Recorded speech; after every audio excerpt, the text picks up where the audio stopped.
Good morning, y'all. We are back with another edition of DNVR Rams Live. As always, I am your host, Justin Michael, and we are talking about the bowl-bound Colorado State Rams. CSU clinches a postseason appearance for the first time since 2017.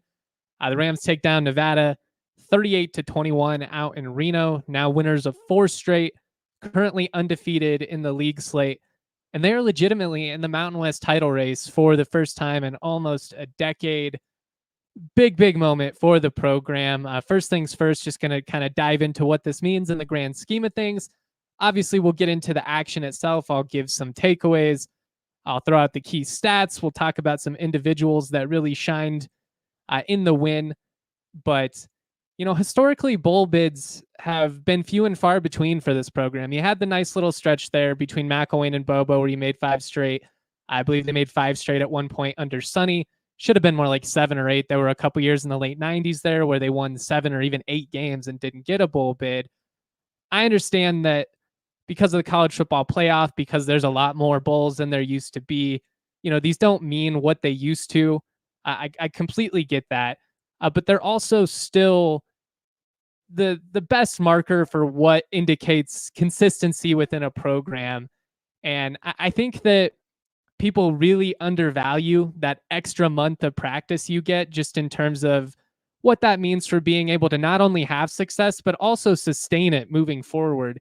That the best programs, they get an extra 4 to 6 weeks of practice for teenagers and, guys in their young 20s. That just, it really goes a long way. And it's been so long since this program has had something to celebrate. I understand that the schedule has been favorable for CSU within the conference, all of that. But frankly, you think San Diego State apologized all those years where they were getting Mountain West title appearances by beating up on bad San Jose State and Hawaii teams? And, then in the Mountain Division, CSU's playing like a 10-win Boise State. Utah State and Wyoming were both up at the time. Air Force was great. No, they weren't. They were taking advantage of the schedule ahead of them, and they were finding ways to sustain success. They have a physical brand of football that I think CSU has really embraced. We're going to get into all of that. But I just thought this was an impressive performance to go out on the road, to beat a Nevada team that frankly has really been frisky this year. That really outside of that Hawaii game, and they got dinged up bad by injuries in that one. They have been in every single game that they've played this year. And, they played SMU tough at home to begin the year. They beat Oregon State. They had Fresno on the ropes.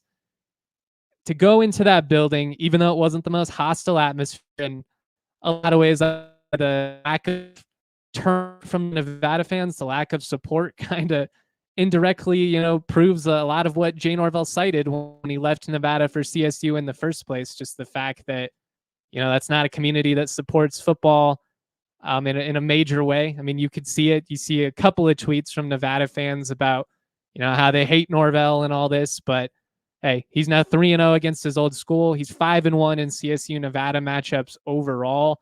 A lot like Sonny Lubick, it's just a matchup that he's seemingly had a lot of success in. He obviously has had the unique position of being able to represent both sides, which was not the case with Sonny. But this team is playing really hard. They went out on the road. They punched a team in the mouth that certainly was, playing for their season. Obviously, they never laid down, and you got to credit Nevada for that. But a lot of that production, came in garbage time. They were under 200 total yards when CSU was up 28-0. Came storming back. Again, we'll get into that. Struggled with the tempo a little bit. But I hope that people recognize that while this maybe is not the flashiest brand, it may not be the sexiest approach, this is a sustainable way to win football. It's proven at all levels. I mean, whether you look at the NFL or even the Mountain West, I mean, outside of a little run with Derek Carr and Devontae Adams, the best teams, Boise State, San Diego State, Wyoming here and there, they were teams that ran the football with consistency. They played good defense. They made plays on special teams. It cracks me up, man. You see these stat dorks online, and I'm not one of those kind of guys that is dismissive of metrics or anything like that. I think they can be very insightful. I think they can point out some things that you maybe don't see. I also think, though, at times people can put too much emphasis on simulations and, expected win percentage in this. At the end of the day, did you win in reality? Did you win in the real world? I saw a Boise State fan referencing, like expected win percentage and how, if you take away the red zone success and you take away the big plays on special teams, that's what ultimately led to a CSU win. Oh, you mean the areas that generally indicate a good team? Were you good in the red zone? Were you good on third down? Are you making plays on special teams that are positive and not negative? I mean, we experience what it's like to be a disorganized operation during the Adazio era, and where special teams are not only bad, they're actually a liability. Right now, special teams are making a major difference for the Rams in defense, and they're running the ball. They have an identity. Those are all marks of a good team. And I want to see them open up the offense. And I think there has been an effort to. I mean, you could see from the get-go, they were looking to stretch the field. You hit Dane Olson for the 41-yard gain on third down. That's a situation where you're trusting your quarterback to make a big throw. You hit on the 50-yard pass to Caleb Goody. Needs to hold on to the football there. Dane Olson saves the day with the fumble recovery. But, you had those were two really big conversions on third down, big explosive passing plays, where you're stretching the field and you're taking advantage of a defense that thinks you're trying to run the football. I should have had the 41-yard touchdown on the flea flicker. Gets called back for holding on Morley. Should have had another explosive passing touchdown to Jordan Ross. And I'm not gonna harp on him too much. He's a true freshman. He's a young guy. He's got a moment to grow. He's got to make that play. That's as good of a football as we've seen thrown from BFN all year. I mean, it was just perfect. Dropped it in a bucket. You walk into the end zone untouched if you catch that. So, I mean, this game was far closer to being a 30-point win than it was going the other way. Yeah, you let Nevada find a little bit of life late in the game after you'd already gone up 4 scores, but then you respond as well, and you find that kind of final dagger score after Nevada had scored on back-to-back possessions. They had that 95-yard drive. When things started to seemingly maybe get a little bit uncomfortable, they ultimately stepped on the throat, found a way to get it done. And I understand that it's maybe not the style that people expected to see, but are you going to tell me that this team that's being really good on third down on both sides of the ball, they're rushing the quarterback, they're winning the turnover margin, they're running the ball with success, that's not a good team? In a lot of ways, they remind me of the Chiefs right now. I mean, you can obviously draw comparisons to the Shanahan style offenses, running a lot of zone blocking schemes, looking to create off play action and stretch the field vertically, those bootleg concepts, all of that straight out of the Shanahan playbook. But I just mean stylistically with the Chiefs right now. They're not the Kansas City Chiefs of 5 years ago where they're throwing the ball all over the field to Tyreek Hill. And obviously they won some games that way. But the last couple of years, the Chiefs have won games basically by relying on their defense, by running the ball with more consistency, and then having their quarterback step up and make big plays. And obviously Patrick Mahomes is the best in the world. But I think what excites me about CSU and why I think that this team has not even really scratched its full potential yet is that they're not hitting on those explosive passing plays with the type of consistency that I think is capable within this offense. I mean, you catch that ball. If Jordan Ross makes that catch, if the flea flicker touchdown doesn't get overturned for kind of a ticky-tacky hold, it was a hold, but a little bit ticky-tacky, and it was especially brutal because that's the play that Jacob Gardner goes down on and ends up having to miss the second half. Another big factor, I mean, you're missing your two most experienced players on the roster, Jacob Gardner and Torrey Horton. You still win this game by 3 scores out on the road. As Taylor says in the Toyota chat, a drop beauty of a pass away from being 45-21. And I mean, really, you could have potentially put 50 on the board. This team is going in the right direction. They're winning the types of games that they just had not won very consistently over the last decade.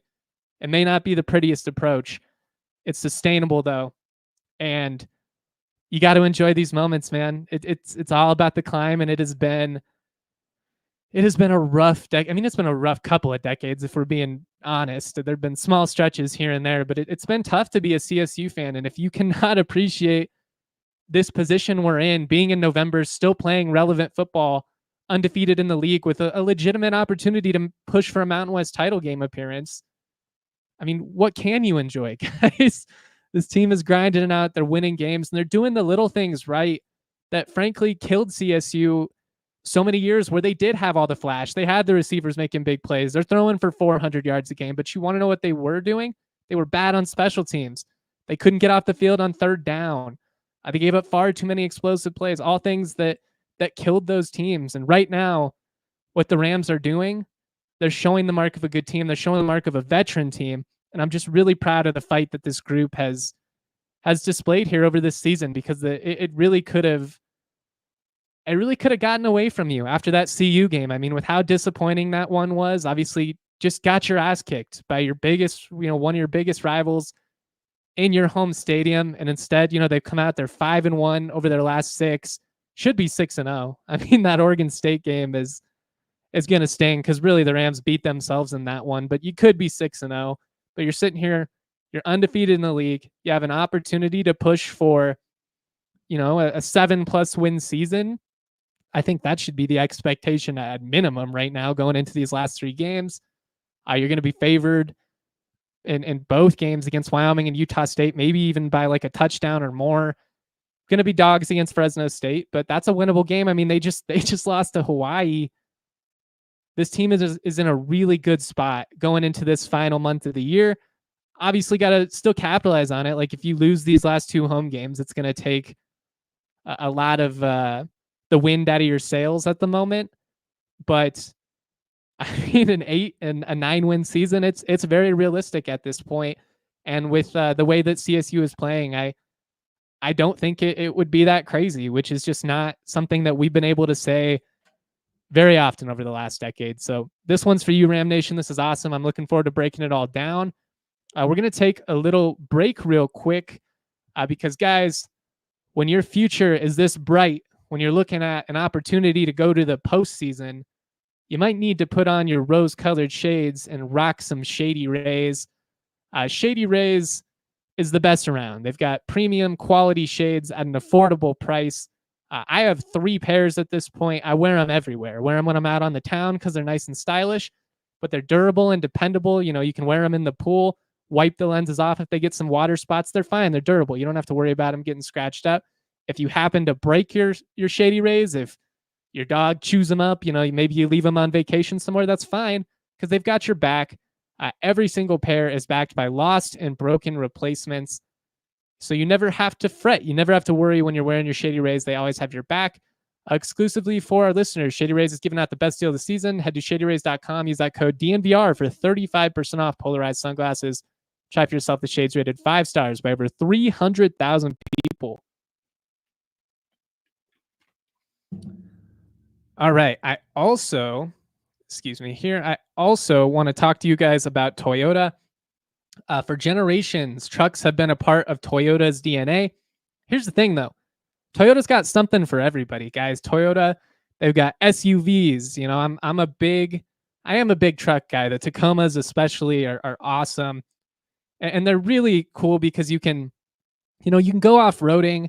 You can do all the stuff you want to be able to do in a truck, have that hauling capacity, but they're not monstrosities out there. You can still, get that smooth city ride, get a little bit better gas mileage, be able to park it downtown, which we all know that can be a struggle. They offer 17 models with available all-wheel drive or 4-wheel drive, like the 4Runner. Take command. SUVs can explore the road less traveled without sacrificing smooth city rides like the RAV4 and Grand Highlander, a proud partner of CSU Athletics and the official vehicle of DNVR. Big shout out to Toyota. So much love for them. So much love for all you in the Toyota chat. This has been awesome. I'll get to some of your questions and comments at the end. I'll try to respond to some as we go here, but I really do appreciate it. It's been an awesome, active section. You guys are the bee's knees. All right, let's get into some takeaways from this matchup itself. We've talked some big picture stuff here over the last 15 minutes. Big shout out to Big 216 TZ. He says, congratulations on 100K and your chat team for contributing. This has been a long time coming. DNVR passed 100K on YouTube, and not everybody supports what we do, but it's very humbling that there are so many of you that do. I took a chance on DNVR, frankly, when it was still just a rising company, and they took a chance on me back when I was still a student, and it was one of the best decisions I ever made in my life. And it's just really cool to see what we've been able to build here over the last decade.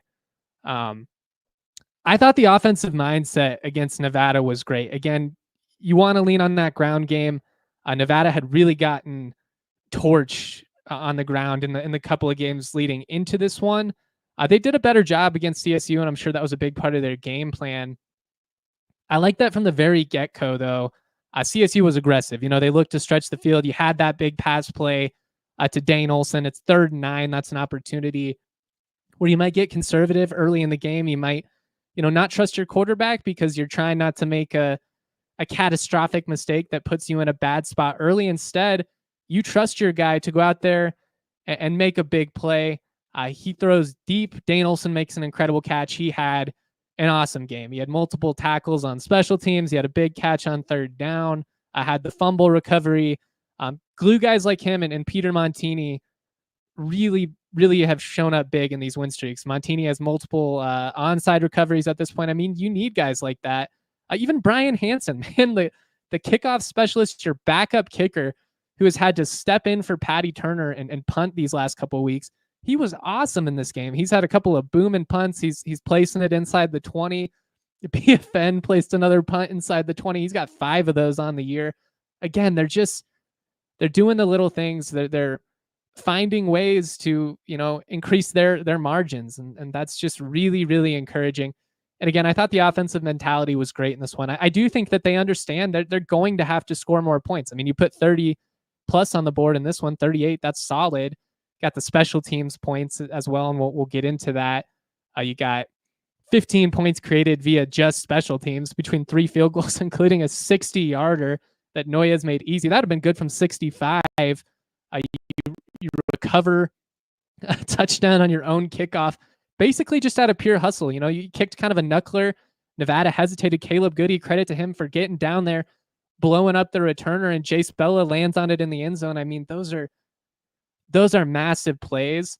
But I like that from the very get-go, you are looking to not just run the ball and bully in the trenches, but you're looking to create some big shot plays. And again, like if you just hit on those 2 other plays, you're right where I've been talking about, where instead of 1 to 2 big passing plays a game, it's more like 4 or 5. And that's the difference between, like putting 40 on the board and, win this game by 20, and instead of kind of letting them hang around a little bit. And again, like this team has not reached its full potential. They're not at their ceiling yet. And I think that's what's encouraging, is that there is still room to grow, but they're playing more composed, that they're not getting killed by penalties. They're not turning the ball over. 3rd straight game without a pick for BFN. He's got 1 in the last 5. I mean, he is making good decisions with the football. Has he gotten away with a couple? Yeah, every quarterback does. That's how it goes. Like Brady got away with a million woulda, coulda, shouldas, over the years, but they make the plays when they have an opportunity to. I saw someone in the Toyota chat mention they were running a lot more out of the gun and pistol. I think that probably had to do with Gardner going down, just more comfortable with the exchange out of the gun with Trevin Hill, backup center. Big credit to him for coming in a tough spot, not having the whole thing, just completely fall apart. We've seen that, guys, where when you have a center like Gardner that's as important to the offense as he is, a guy that's making out all the calls, started every game of his career, the anchor of your offensive line right there in the interior, that can be devastating. And big credit to Heel, big credit to BFN as well for adjusting. It looks like there were some snaps that came in kind of hot, maybe caught the ball a little uncomfortably at times, but he didn't let it frazzle him. Didn't get out of a rhythm, didn't start forcing things, or, especially after Nevada goes down and they score twice there in the 3rd quarter, very easily might try and push things a little bit too much, maybe force a bad ball deep. Thought he was really composed. I thought he took the shots when they were open. I thought he threw some really great balls deep in this one. And again, I think his decision-making just continues to be an asset for this team. I really credit the growth that he's had in this system. And I think it's really going to benefit him when it comes to his potential at the next level there. Obviously, that's the goal for all these guys, is to try and get to the NFL. We've highlighted it a little bit, so I don't want to get too repetitive here, but I do want to drill this point home, how big of an asset special teams are for this team. You think back to the Northern Colorado win, where you have a punt return from Torrey Horton. Kobe Johnson houses a kickoff a couple of weeks back. Dane Olsen blocked a punt in that UTEP game. Jordan Noya is stepping up and drilling long field goals, even with your punter injured, other guys stepping up and making plays. Like, good teams are good on special teams. Bad teams are bad on special teams. That's maybe an oversimplification, but it's pretty much a tried and true assessment, because that's an area where it takes extra discipline. It takes extra effort.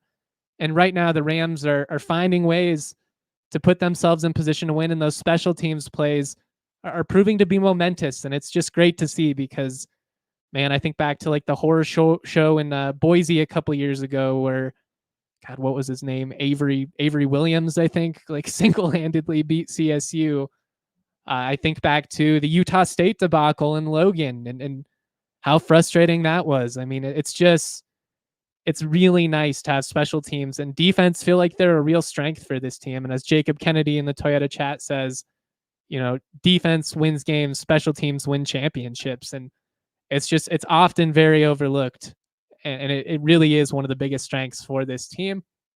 It's one of the reasons I have a lot of confidence in them and their ability to grind out these tough games. Like those little plays here and there, they're just so big from a momentum standpoint. I thought the defense, especially early on, was great. I believe they got stops on their first 5 third down opportunities. This is a Nevada offense that came in, executing over 50% of the time on third down, best in the Mountain West, and really, really good defense in this one. Let me see. I got the stats here. CSU was 6 of 13 on third down offensively. Defensively, they got off the field on 8 of 11 opportunities. Did allow Nevada to convert on some fourth down chances there. 4th and 10 to give up a touchdown on that last one. That was really the only like majorly disappointing play to me. And still, like, the receiver made a pretty dang impressive one-handed catch on it. So it's not like I'm going to sit here and just dwell over it, but it would have been nice to kind of keep him below that, or keep them below 20 points. Would have really drilled home how much of a dominant performance I felt like this was. Again, I truly believe this was closer to being a 30-point win than it was to being a one-score game. I guess it is a situation where you can fixate on the negative or the positive. It's up to you. But 274 of their yards came after going down 28-0. You pitch a first half shutout. Did a great job of getting off the field and allowing the offense to strike early. I thought both sides of the ball, starting hot on the road, was so important. And, then that stop late at the end of the first half, you're able to get another goal line stand. Nevada rolls the dice a little bit. Instead of kicking the field goal, they go for the touchdown. You get a stop there. I mean, those are the little plays that CSU was not making in the big games last year. Those were the little plays they were not making early on in the year. Now they're starting to with more consistency. They're forcing turnovers. Finished +2 in the turnover margin again. A turnover-free day. Obviously had a scary situation there late with Morrow where he gets stripped looking to fight for extra yards. They end up reviewing it, determining he was down. That would have been scary. Caleb Goody puts the ball on the ground, but you end up recovering it. Again, like, those are the little things that under different circumstances could have proven to be fatal or proven to be really detrimental in the end. Like it could have been the reason it ended up being a closer game. But in the end, I thought the response right out of the gate was great from the Rams. I thought their ability to kind of ride it out after a little bit of a bumpy stretch there at the beginning of the second half was really encouraging. And, ultimately this was a really solid game out on the road from CSU against a team that plays really hard against everyone. Like, that's a much better team than New Mexico. They maybe don't have the offensive firepower. They're not quite as explosive. They're more composed. They don't have quite as many turnover issues as New Mexico does. Talk about finding a way to blow a game against Wyoming. Man, New Mexico choked that one away. But this is a team that plays hard, man. We've seen it. We saw them beat Oregon State at home. We saw them hang with Fresno. If it wasn't for some special teams blunders, again, these people that only look at football on stat sheets and don't actually watch the games and try and devalue the importance of special teams. Like, you want to know what? You can go for 400 total yards of offense, but if you're getting punts blocked, if you're giving up returns for scores, if you're getting, given just completely all over the place on special teams, you're not going to win very many football games. And I'm not going to stand for the people that try and be like, well, actually, CSU this expected stat says that they would have lost under certain circumstances 50% of the time. I don't give a shit. They won the game. They're doing the things that you need to do to win. You went 5 of 5 in the red zone. You were +2 in the turnover margin. You created 15 points on special teams, 18 if you count extra points. You were better on third down than the opponent. And in the little moments, you were better than them. You were better than them in the trenches on both sides of the ball. You tackled better in the open field than they did. They created a few more explosive plays than CSU did, so you give them credit there. But again, you take away a 41-yard passing touchdown on a ticky-tacky hold. You had another drop where, very easily, that's 14 more points on the board. That's another, 100 yards of passing offense. And then all of a sudden, these dorks that are trying to find ways to poke holes in what CSU is doing right now, they don't have a leg to stand on. Sorry for getting a little fired up, but I'm just sick of hearing the same naysayers, and I'm frankly tired of the people who just want to be upset, like who can't enjoy what's happening with this program, who have no understanding of the historical context that weren't here for years and years and years when it was a struggle. And now they're finally winning games. They're in a position in November where they're playing relevant football, and it's not good enough. Shut up. Just shut up. If you don't like what I have to say, don't listen to the show. I don't care. Okay, that's where we're at. I'm so stoked to see where CSU is trending right now. Admittedly, I still think it's a long shot to win a Mountain West Championship 1, because I think even if you get there, Boise is just, they're a machine right now. But you never know. I mean, I didn't think they were going to beat them last year either. But the fact that they're in this position is just so encouraging. And I can't wait to see where it goes from here. I cannot wait to see where it goes from here. I want to highlight some individuals because there were a lot of them that stepped up and made plays. But if you're hungry, and I'm starting to get some rumbles in my tummy for some Raising Cane's. Race in there, turbocharge your order, get you some hand battered chicken fingers. Always so smooth with that sweet cane sauce. You got the crinkle cut fries. That one was tough for me to say. I love the Texas toast, man. I could eat like 15 pieces of that. For cooked order, hand battered chicken fingers, race into Raising Cane's. Turbocharge your chicken fingers. Get them even faster by ordering online at raisingcanes.com or through the mobile app. Raising Cane's chicken finger, one love. I also want to talk to you guys about Empire today. I'm sure you know the jingle. I'm sure you know the deal. Nobody is better than Empire when it comes to shop at home convenience, the right product for your needs, quick and professional installation, and a price match guarantee. Empire today, they are the best place to get new flooring. There's so many copycats out there that, they try and basically advertise a bunch of low quality crap to undercut the price. But, Empire, they're not even going to offer you that crap in the first place. What they omit is just as important as what they include in their selection. They're not trying to overwhelm you with 45 million choices. They're trying to show you the best of the best, the type of flooring that they would install in their own home. And you can rest assured knowing that the product that you're getting is top of the line. Their virtual floor designer is a great way to see how any product looks. You just snap a picture, boom. How's this hardwood going to look with my furniture and my paint? Well, got an easy way to see. Schedule a free in-home estimate today. All listeners can receive a $350 discount when they use the promo code DNVR. Restrictions do apply. See empiretoday.com/DNVR for details. All right. Matt says, I wish we could blow out a team and see Curry/Brousseau get some time. Yeah, it would be nice to see CSU step on the throat one of these days. Again, I feel like they've had about 3 opportunities here in the conference slate to win by 21 and ended up kind of allowing teams to hang around. I'm not gonna lose any sleep over a 17-point win on the road by any means. But yeah, I mean, it would be nice to see those guys get an opportunity. I assume it would be Brousseau. I don't think we would see Curry this year.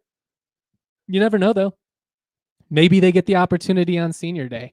But again, the stats may not blow you away.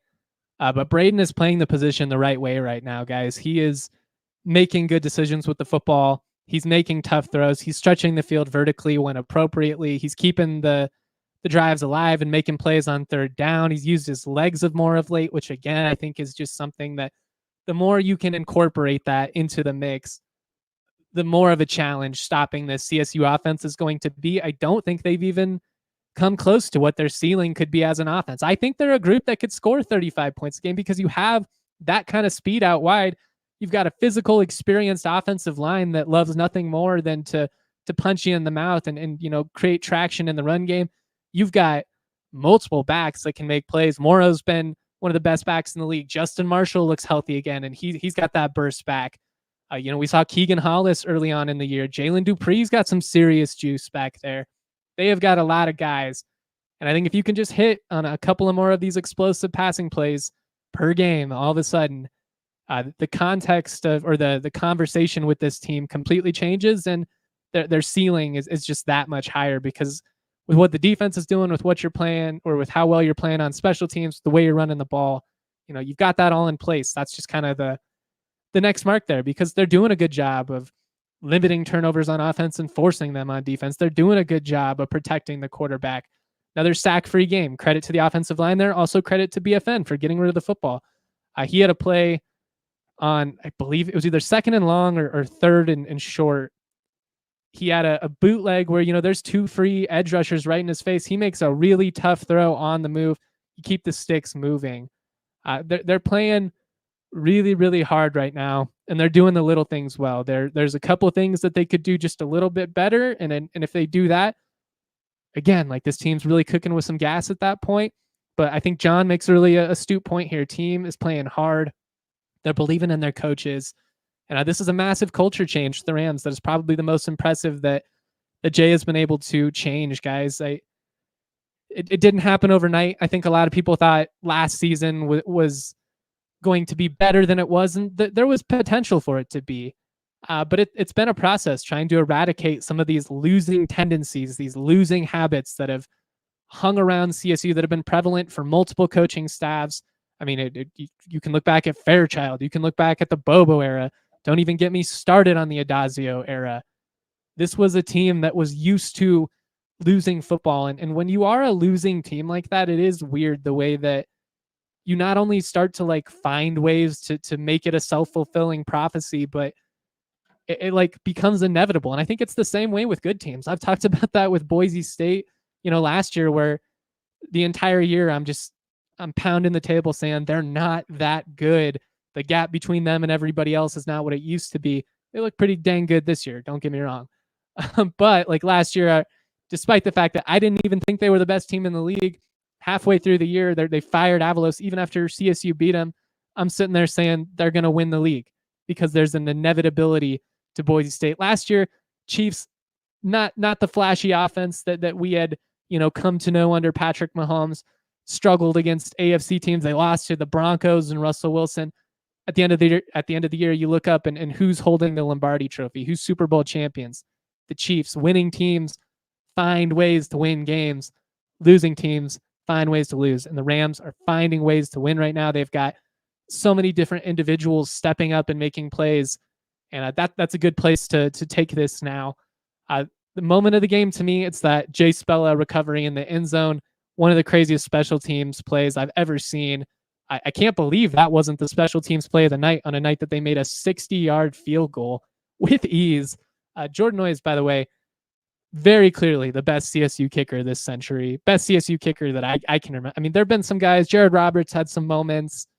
There are guys, maybe statistically speaking, that had more points or had a little bit higher percentage. But when we're talking about big leg, the game on the line, clutch kicks, not sure who you could put above him at this point. A lot of different guys that I think you could be the player of the game.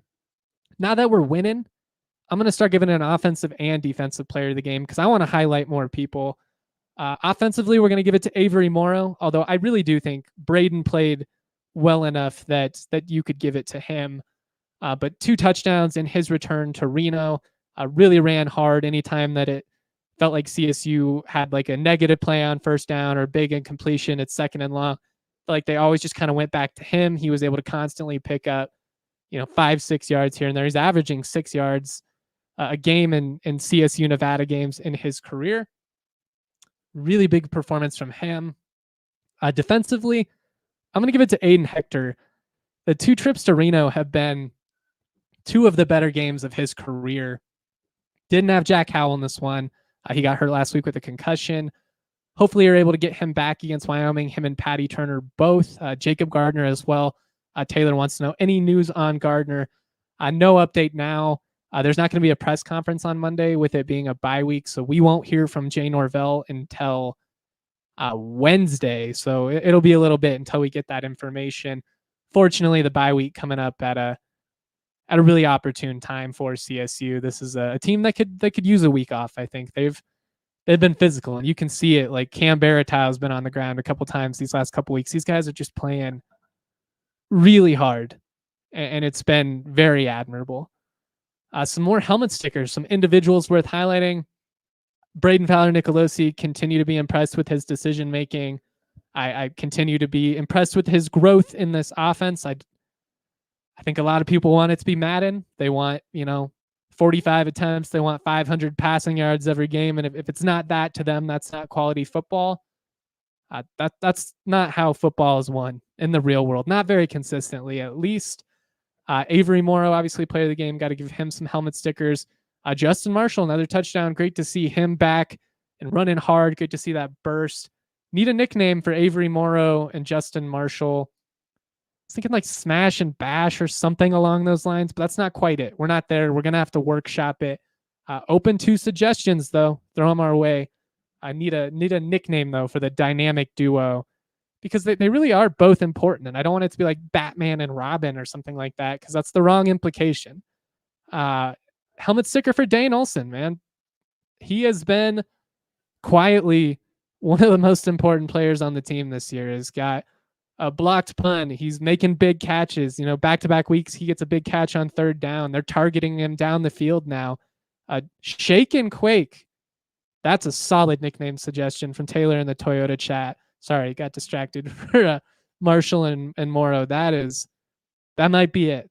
We might have to vote on that one, but that might be it. But Dane Olson, he has been just awesome. And you love guys like that stick around. He's had to work his tail off for every snap he's ever received. He's not a 4-star recruit. He's not the 6'5" guy running a 4.3 40 out there. He just does the little things right each and every day in practice. He finds ways to contribute on special teams. He makes the catches when you give him an opportunity. You need guys like that. You need glue guys. Him and Montini have been very important for the Rams this year. Give both those guys helmet stickers. Give the entire CSU O-line a helmet sticker to be able to manage that game, especially after losing Gardner. Big credit to them. Only 2 tackles for loss, no sacks. They've been awesome this year. One of the best lines in the league. Gabe Kershke gets another sack. He's up to 4.5 sacks on the year. He was awesome. I thought the interior did a pretty good job of generating pressure. They did not keep Lewis contained as well as they did against Dampier. Did go for 100 yards rushing in the game. Had a couple of rushing touchdowns. He's been one of the best rushing quarterbacks in the country, though. And they found a way to kind of limit the big damage to the air. Really only 2 or 3 big passing plays allowed overall, though. I thought the coverage was solid. And I thought the DBs, Dom Jones, Dominic Morris, who we interviewed on the pod last week, I thought they did a really good job of stepping up and making tackles. Jack Howell's a guy that's going to go for like 10 tackles a game. To not have him out there, everybody else has got to step up. And, there was a play on, it was like 3rd and 2. They're deep in their own territory. They try and throw a swing pass to Sean Dollars, and Aiden just reads it from the start. Great pre-snap read, never hesitates, comes crashing into the backfield, blows him up for a loss. You get a punt, you get off the field.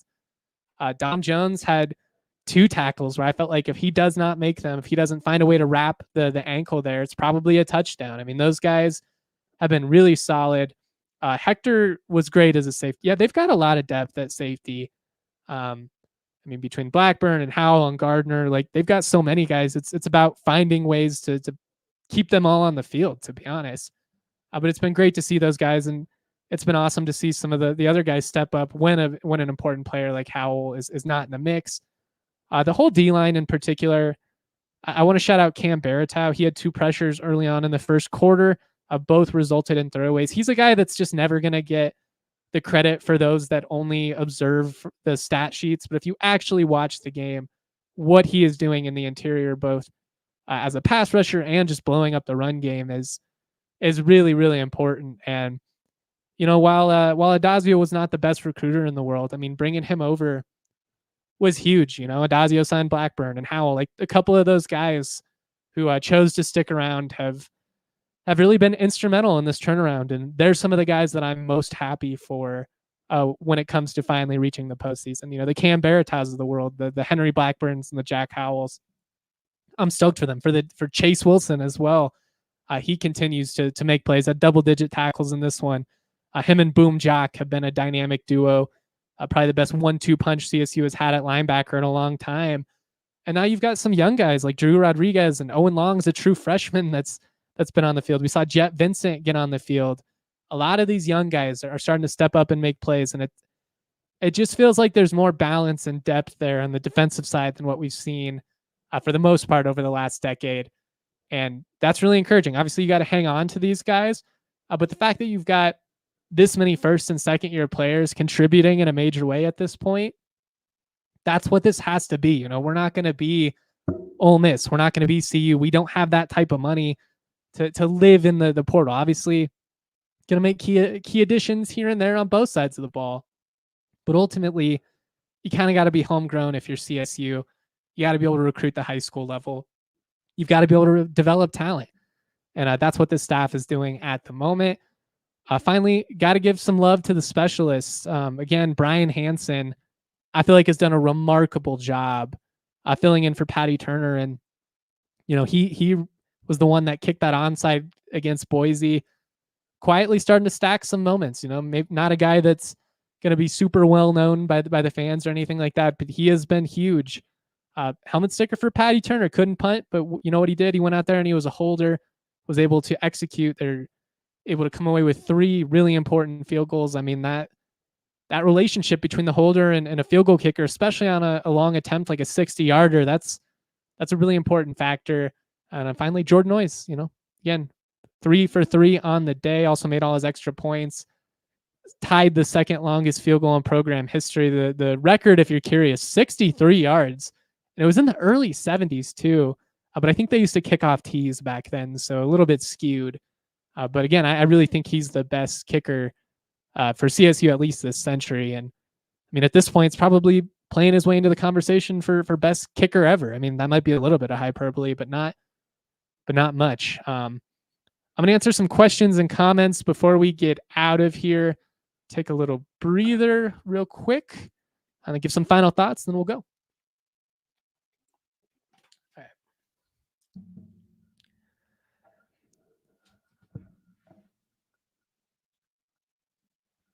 Your attention now turns to this. Turns to that bronze boot. You're bowl eligible. You have an opportunity to push for a Mountain West championship. Now you go out and you beat your biggest rival. You get that bronze boot back in Fort Collins where it belongs. I love that they were able to satisfy, bowl eligibility before this matchup. I just think it takes some of the pressure off going into it. There's still a ton of pressure. I mean, you have one win over this team since 2015. And, while Wyoming can't make a bowl this year, they'd love nothing more than to rain on our parade, come into Fort Collins, beat CSU again, dance on our field. Dude, it sucks to be a CSU Ram Chan. I mean, how many times have we been through that nightmare? They're down. This is when you step up. You want to prove you're a championship caliber team. You want to prove you deserve a spot in that title. You beat this Wyoming team because they're not any good. You got to find a way to win this one. They're going to play hard. It's probably going to be tighter than any of us would hope for. Just win. Just win. That's all that matters at this point. You've been able to grind out some games that you have not been able to very frequently. You have another opportunity here to, frankly, write a check for some payback that's about due. In Utah State, Wyoming, these teams have bullied CSU over the last 5 years, and now they're down. Now you have an opportunity to be the bully. Capitalize on this momentum that you've been able to establish. Get a win in the border war, something that's eluded you far too frequently, and continue to validate yourself as a program. A lot of people threw in the towel. A lot of people were calling for Norvell to be fired. Admittedly, I was really critical after a couple of tough losses. After the Oregon State game, where, you basically piss away a very winnable opportunity in double overtime, it was frustrating. It felt like, here we go again. Same song, same dance. It's Groundhog Day. We've been here a million times. And to their credit, instead of having that be the moment where it all fell apart, it feels like they've really turned a corner since then. And no, they're not beating the best teams in the world. League's a little bit down this year. We've seen CSU lose to a lot of mediocre, at best, Mountain West teams over the last 15, 20 years. And I'm not going to apologize for a 6-3 record, for a 4-game winning streak, and for an opportunity to potentially play your way into the Mountain West Championship. You control your own fate from here. Win out, you're in the Mountain West title game. It's that simple. You don't have to worry about tiebreakers or anything like that. Win out, you're in. You don't play Boise, you don't play UNLV. That's a big break for you. Who cares? Take advantage of it. That should, that should excite people, because it just means our path is that much simpler. I want to see this team make the title game. I do. I still think that trip to Fresno is deceptively tough. I'm never going to discount a rival. I've seen it too many times where, you see the struggling team punch up in a rivalry game. But you got to win this one. You got to win this one at home, for the fans, for the seniors, for guys like Torrey Horton, as Matt says here. I want to see this team beat Wyoming, for Torrey, who tragically, obviously is out for the year now with a knee injury, but remain loyal to this program in ways that very few players with his NFL status, with his talent would do. I want to see them win for guys like Jack Howell, for Henry Blackburn, for Patty Turner, for Chase Wilson, for Cam Baratow, for Jacob Gardner, for all these dudes that have been to hell and back in their careers. And I want to see them win for you and for me, for, people that have stayed true to this program, who bleed green and gold, who continue to support. You want to talk about community support. Nevada, they supposedly hate CSU. Where were the people? Where's the community support last night? Those empty crowd shots, that's embarrassing. That's exactly why you're not getting invited to the Pac-12. You don't support football seriously. You're not a community that is serious about it. And it's why, Norvell left in the first place. It's why Jeff Choate won't be there much longer. He's a really good coach. That was a good hire for them. Thought he was a little bit sour grapes in post-game. Saw some people share some quotes. He got asked if he felt like they got outclassed, and he basically said, he thought they could beat CSU by 20 in 3 years. Kind of an odd thing to say when you just lost by 3 scores at home. Very Adazio-esque quote, if we're being real. I've said a lot of nice things about him over the last week. That was a weenie move. That was lame. But CSU fans, they've been through a lot over the years, and you continue to show up. Your attendance numbers compared to teams of similar competitive status over the last 20 days blow them out of the water. Ram fans love this team. They love this school. They're desperate to see them win, and they've been turning out. You got 3 sellouts this year. You haven't had a winning season since 2017. You're selling out games, and you have all these dorks who will just be like, oh, it's just because Dion came to town. Yeah, that was the biggest crowd. They also sold out against New Mexico. They sold out against Northern Colorado. They're going to sell out the border war. They should sell out Senior Day. You guys deserve this. This is for you, Ram Nation. Like, you deserve this moment. Those of you that have been here through the blood, the sweat, the tears, year after year, the heartbreaking losses, the disappointment. This is for you. Or just enjoy it, man. Enjoy it. Because we have been through a lot. We have been through a lot over the years. Let's get to some questions and comments. I'm going to get out of here, starting to lose my voice. Connor says, so we either go 8-4, 9-3. Do we get paired with Conference USA or a MAC team in the bowl game? I mean, a lot of that's going to be dependent on what happens with Boise State. If Boise won the league, for instance, they're going to be in the playoff. If you went to the title game, you're probably in the LA Bowl at that time. And I'll have to look up what the bowl agreements are. I believe that would be against a Pac-12 team. If you get the New Mexico Bowl, the Arizona Bowl, something like that, you are probably looking at more likely a MAC or a Conference USA type matchup. But we'll just have to see, man. You win 9 games. I mean, there's a possibility you play your way into a bowl that's even bigger than, you know, what the normal Mountain West tie-ins happen to be. So it's still a little too early at this point to say.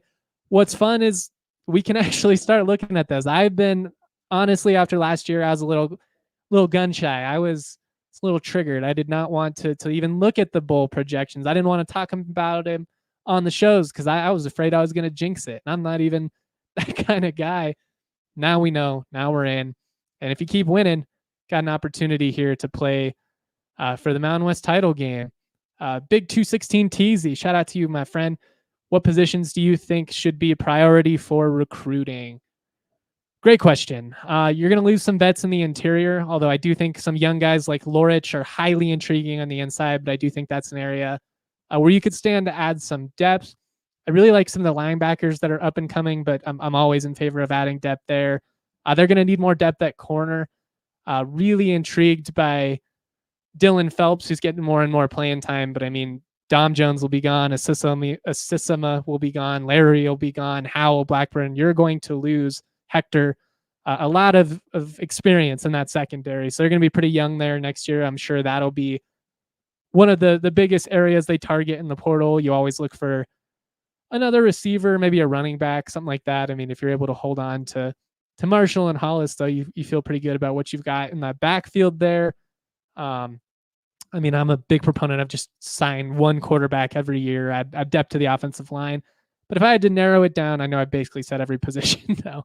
I would say tight end and corner would be the two biggest positions that I personally would like to see them add depth, because I think really exciting future if he can get healthy for Jackson Warren, but just kind of unproven there. You're going to lose Vince Brown. You know, you hope Mason Muau can be the guy, but I think you could add another tight end there. Matt says he knows recruiting note, which returning players will step into big roles next season and beyond. Dylan Phelps, as of now, projected to be your bigger corner. I mean, it's hard to say in the transfer portal era. If you asked me this question with a month ago, you know, last year, I would have been talking up TJ Crandall and Justice Ross Simmons and Lewis Brown. All those guys ended up leaving. So we'll have to see what happens. You would hope that, you know, winning is a great selling point for sticking around, and guys should be having more fun. I would also point out that the portal has not worked out that great for a lot of the guys that have left in the Norvell era. Hector has one more year after this. I did not know that. Shout out to Nick in the Toyota chat. I'll have to verify that. I was pretty sure that he was done, but I trust Nick would be right about that, so I'll trust him on it. Any more questions, comments, anything like that before we get out of here? If not, I'm going to enjoy the Broncos game. Be awesome to see if they could pull out a win as well, really keep this high going. But I just cannot emphasize enough how important this moment is for CSU, for the ability to sustain success, to keep this thing going. And, you know, the expectation was always going to be bowl or bust this year. And it's not out of the woods, guys. Like if you close this year 0-3 or something like that, you know, it wouldn't feel very good. But you're in a bowl for the first time since 2017. You have an opportunity to beat two rivals for the first time since 2015. Go get that bronze boot, baby. Always proud to be y'all. Much love. Peace. We all silly like the mayor.